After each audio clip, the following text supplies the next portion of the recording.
Saudara-saudariku yang mungkin terhubung baik di Indonesia, dari Medan, Lombok, Bengkulu, Palangkaraya yang saya cintai, dan saudara-saudariku yang di Malaysia, juga beberapa negara yang bergabung. Ada pertanyaan, apa amalan terbaik Rasulullah SAW di bulan Ramadan? Hadis riwayat Ibnu Abbas radhiyallahu taala anhuma, dari Nabi sallallahu alaihi wasallam, bersumber dari Nabi sallallahu alaihi wasallam ketika diamati oleh Ibnu Abbas, disampaikan kana Nabi sallallahu alaihi wasallam ajwadan nas wa ajwadu ma yakunu fi Ramadan. Adalah Nabi sallallahu alaihi wasallam itu orang paling baik, dermawan, dan bertambah kedermawanannya saat tiba Ramadan. Ya, kalau jud itu umumnya ke harta. Ya. Yang kedua, beliau menambah bacaan Qur'annya. Ya. Khina yalqahu Jibril fi kulli lailatin min Ramadan. Khususnya ketika Jibril datang setiap malam Ramadan, itu bertadarus dengan Nabi sallallahu alaihi wasallam. Ya, dua. Jadi satu hadis ini menunjukkan dua amalan. Satu, sedekah. Yang kedua, bacaan Al-Quran. Tiga, hadis riwayat Muslim dari Ibnu Umar radhiyallahu taala anhuma, nomor hadis 749. Kalau beda kitabnya, dicek rawinya, riwayatnya. Nabi menerangkan salatul laili mathna mathna wa idza khasyiya ahadakumul fajra falyutir rak'atan wahidah. Bangun malam itu, salat malam, tunaikan 2 rakaat sampai tak ada batas. Jika khawatir fajar tiba, maka tunaikan 1 rakaat witir. Cepat tutup. Terkait dengan Ramadan, ada hadis khusus, ya, yang langsung diriwayatkan statusnya sahih. Statusnya sahih. Bahkan amalan salat malam ini, redaksinya itu diserupakan, identik dengan redaksi puasa. Ya, saya ulang ya. Redaksi ini amalan malam serupa dengan redaksi puasa.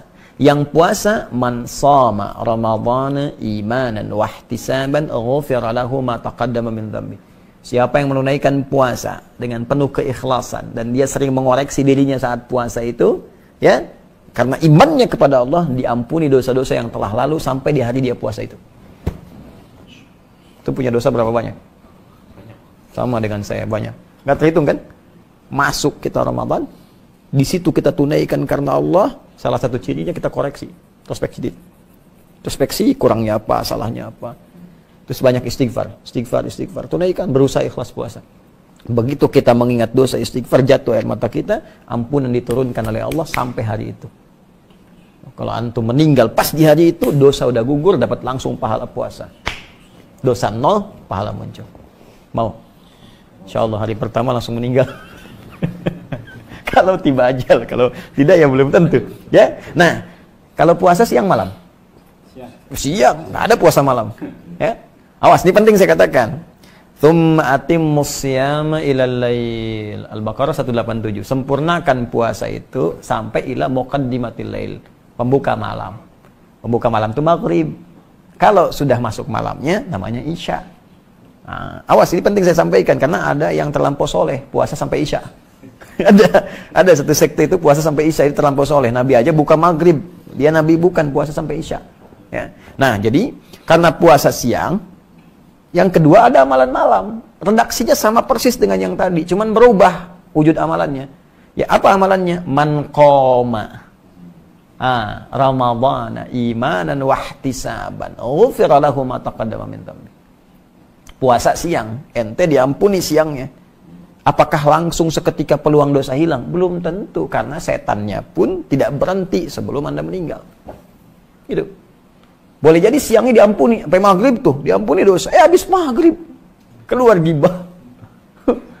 Siapa sih yang ngadan jelek banget? Mau jelek banget, yang baru diampuni dosa, dan muncul lagi tuh. Ya. Ya, nah itu. Bagaimana cara menutupnya? Man qama Ramadhana. Siapa yang bangun malam? Nah, bangun malam di Ramadan, qiyam Ramadan. Ya, tunaikan dengan tenang, nikmat, sehingga ada sentuhan ke jiwa, ke ruh. Ruh itu bahasa Arab. Ya, Quran surah ke-17 ayat 85. Yas'alunaka 'anir ruh.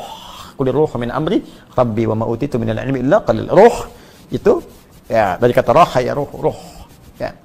Nah, kalau Anda mendapatkan sesuatu yang berdampak pada ruh, enak, tenang. Maksudnya duduk dulu, itu sholatnya berpengaruh pada jiwa, gitu kan? Nah, itu disebut tarwihah namanya. Tarwihatun. Jadi saat sholat ada getaran kejiwaan, enak, terus istirahat sebentar, sholat lagi, tarwihah. Kalau berkali-kali dijamakan namanya tarawih. Kan? Baik, malam Ramadan ada sholat apa? Tarawih. Nah, tarawih itu sifatnya. Jadi tunaikan sholat itu dengan tenang. Ya, ada dampak ke jiwa, itu maksud tarawih. Ya. Jadi kalau kita punya getaran ke jiwa, tenang, nyaman, nah itu sifatnya disebut apa? Tarawih. Kalau dalam sholat itu sampai kita tobat, sujud, doa, begitu tobat jatuh air mata, diampuni dosa sampai malam itu. Dari semua perjalanan hidup kita sampai di situ. Nah, itu disebut tarawih. Nah, jadi jangan tergesa-gesa. Ya, ada orang sholat 11 rakaat 1 jam. Masa yang 23 7 menit? Allahu Akbar, Allahu Akbar, Allahu Akbar. Nah, itu ya. Nah, jadi walaupun secara fikih mungkin bisa benar, tapi nilai tarawihnya bisa hilang. Secara fikih mungkin bisa benar, bacaan cepat mungkin bisa saja. Tapi nanti ada beberapa bagian-bagian yang hilang. Tumanina apa dan sebagainya, ya nggak usah jauh-jauh, Nabi aja kan nggak begitu gitu. Ya, pelan-pelan. Nah, kembali kepada tadi, jadi amalan apa yang dikerjakan saat Ramadan? Kita rinci tadi. Ya, masih ingat yang pertama tadi kan ada 2, sedekah. Ya, karena itu siapkan dari sejak sekarang. Tabungan kita pelan-pelan. Tidak harus uang, makanan ya. Yang kira-kira nanti bisa dikonsumsi. Sekarang banyak saudara-saudari kita terdampak dengan situasi sekarang itu. Yang kekurangan makanan, berbagi, terapkan. Kita bikin program yang amin itu, Ansar Muhajirin itu ya. Alhamdulillah teman-teman dimanapun Anda berada, kami telah kirimkan bagian pertama ke saudara-saudari kita Indonesia yang ada di Malaysia, sudah sampai, semoga bermanfaat. Dan juga untuk teman-teman kita coba bersabar ya dalam situasi ini. Saya sarankan semua yang Allah titipkan sehingga terasa lebih. Bukan kaya, ingat. Awas ya, awas, yang kaya itu Allah, Anda cuma dapat titipan. Dan itu dihisab oleh Allah Subhanahu wa taala. Jadi sebelum itu dipindahkan pada orang lain, gunakan secara baik ya untuk memberikan kebaikan kepada keluarga kita, keluarga terdekat dan yang jauh, samping-samping kita.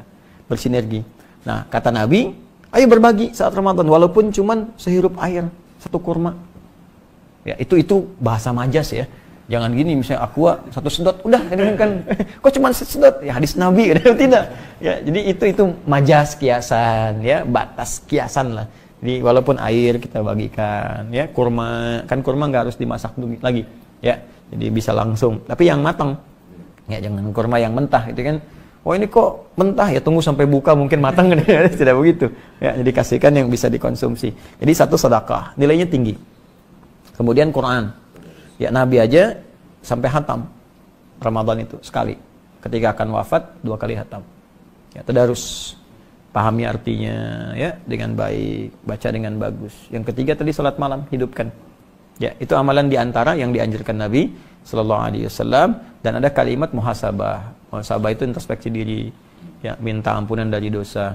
Yang kelima memperbanyak doa. Banyak doa itu ada di Quran surah kedua dalam rangkaian ayat Ramadan ayat 186. Memperbanyak doa pada Allah. Taubat, perbanyak doa. Nanti ada buku saya tentang makna ayat puasa. Itu membahas ayat puasa dari ayat Al-Baqarah 183 sampai 187. Dan setiap hurufnya. Saya ayyuhalladzina amanu, ya berapa kali disebutkan di Quran, maknanya apa dan sebagainya sampai ayat 187.